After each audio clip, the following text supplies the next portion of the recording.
Okay, so why do people ghost?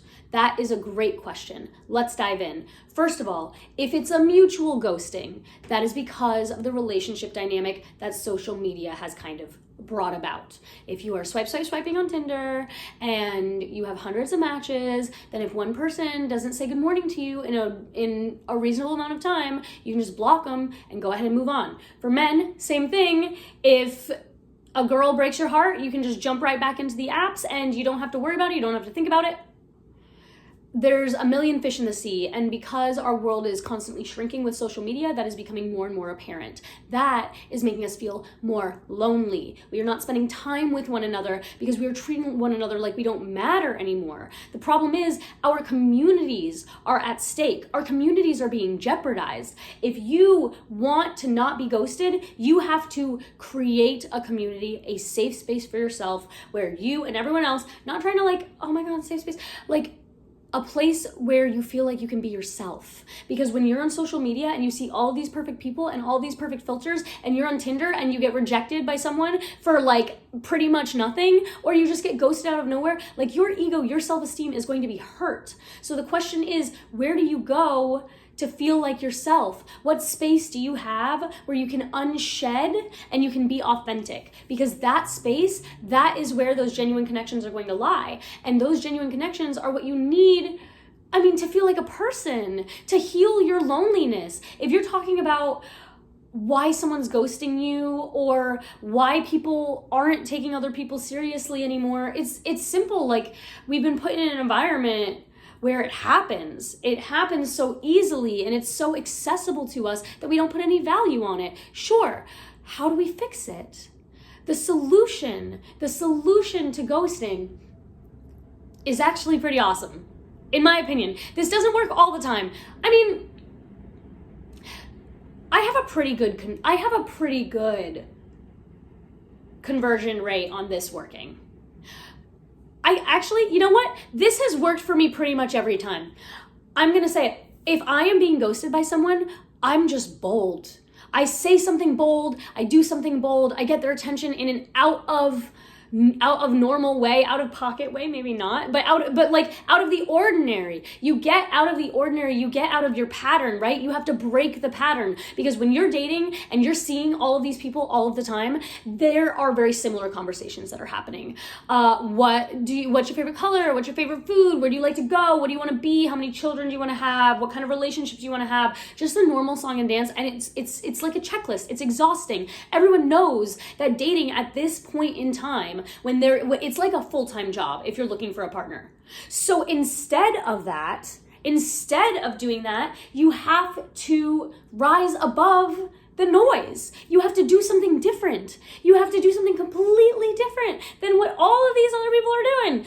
Honestly, this is the same advice that I have for like applying for a job. Standing out is like it. Like, it's it. And the thing is, like, everybody puts on a polite person mask, and everybody like adapts to society to a certain extent when they are interacting in public. You know what I mean? Nowadays, if you're in an elevator with someone, maybe you get on your phone to avoid the interaction, but in general, no one is going to start screaming at you as soon as you walk into an elevator, or, break down crying and like begging you to hold them. You know what I mean? Like, these are situations that don't necessarily happen with strangers, and because of that, everyone is wearing their polite mask. And if you wear your polite mask for too long, if you wear your polite mask for so long that you forget to take up space and you forget to check in with yourself and you forget to be your most authentic self, then you're just going through the song and dance of dating, and guess what? You're probably getting ghosted all the time. And now I know you're gonna say, it's not me. I don't ghost. I'm not that person. I understand. But you've been commoditized. You need to exist outside of the parameters that are keeping you in this pattern. This pattern is boring. Your life needs to be shaken up, baby. If you're being ghosted, we gotta fucking do something about it.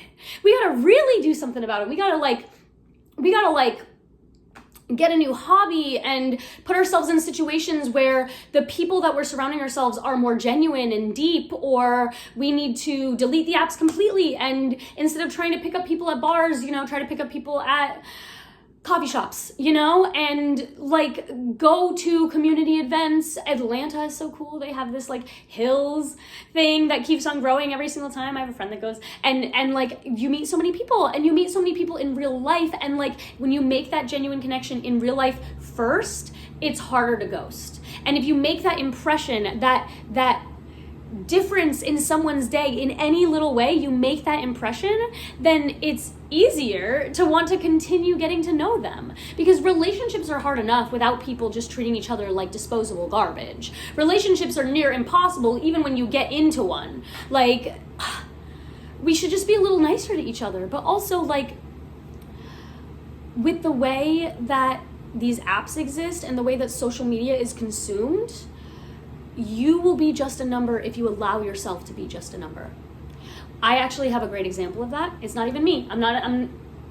I was a serial dater when I was in college, because you meet a lot of people and everyone's awesome. So I was dating like a bunch of people, and my now fiance, my now forever partner, went on a date with me, and it was great. But you know, like, I was just dating a bunch of people, and he thought that I was ghosting him, but I'm not gonna lie to you, like, I wasn't. I just was gonna let it fade away. It was just a normal interaction. I was just gonna, it wasn't malicious. It was just, I was dating so many people, I was going to so many places, I was going to so many events, I just wasn't gonna respond to him, you know? And that is ghosting, but it's not malicious. Whatever, I'm not gonna justify myself. I was low-key ghosting him for a couple of days. I didn't respond to his text, and I thought that would be the end of it. And he texted me something like, I don't know why we're doing this song and dance where like we're pretending that we don't want to see each other. I had a great time the other night, and I want to take this serious. Like,